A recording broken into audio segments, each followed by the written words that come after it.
Je vais aller au niveau de la cellule, au niveau moléculaire, et étudier l'ADN de mes patients qui a un retard du développement psychomoteur.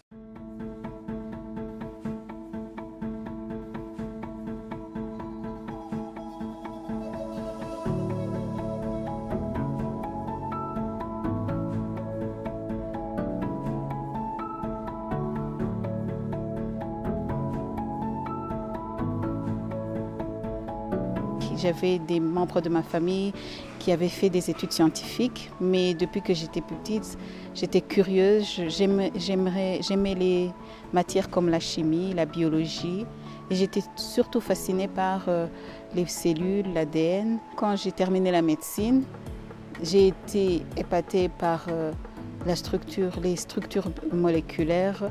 Alors c'est où j'ai préféré de faire la génétique humaine.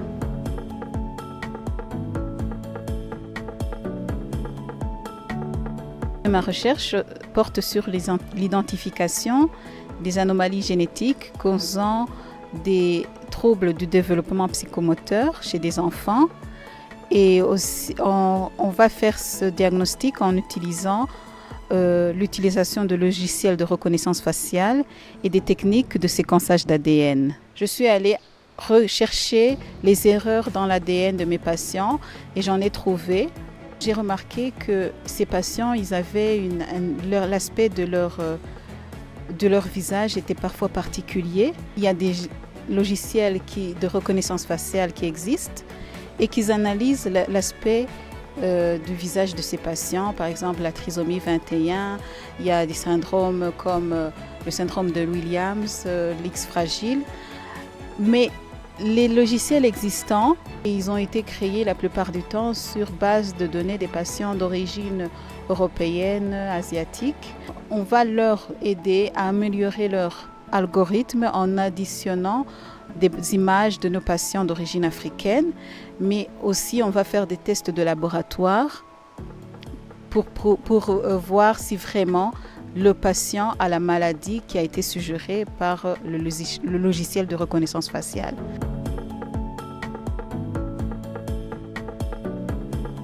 Je suis allée travailler dans un hôpital de district. Il y avait des enfants qui avaient des troubles du développement psychomoteur, mais quand je les regardais, je trouvais qu'ils avaient un aspect du visage un peu spécifique.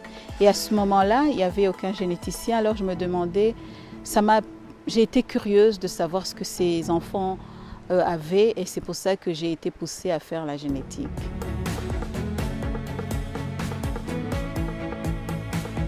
Mon projet va permettre de former des médecins situés dans des hôpitaux de district à utiliser les logiciels de reconnaissance faciale nécessaires pour le diagnostic de ces maladies.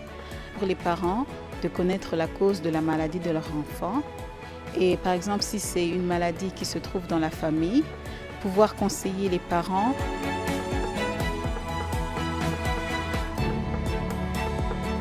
Le fait que je suis une femme scientifique, c'est pour encourager les autres femmes, les autres jeunes filles qui veulent aspirer à des carrières scientifiques. Il ne faut pas avoir peur, il faut aller en avant, même s'il y a beaucoup de problèmes, d'obstacles, mais c'est chaque personne qui fait sa propre carrière.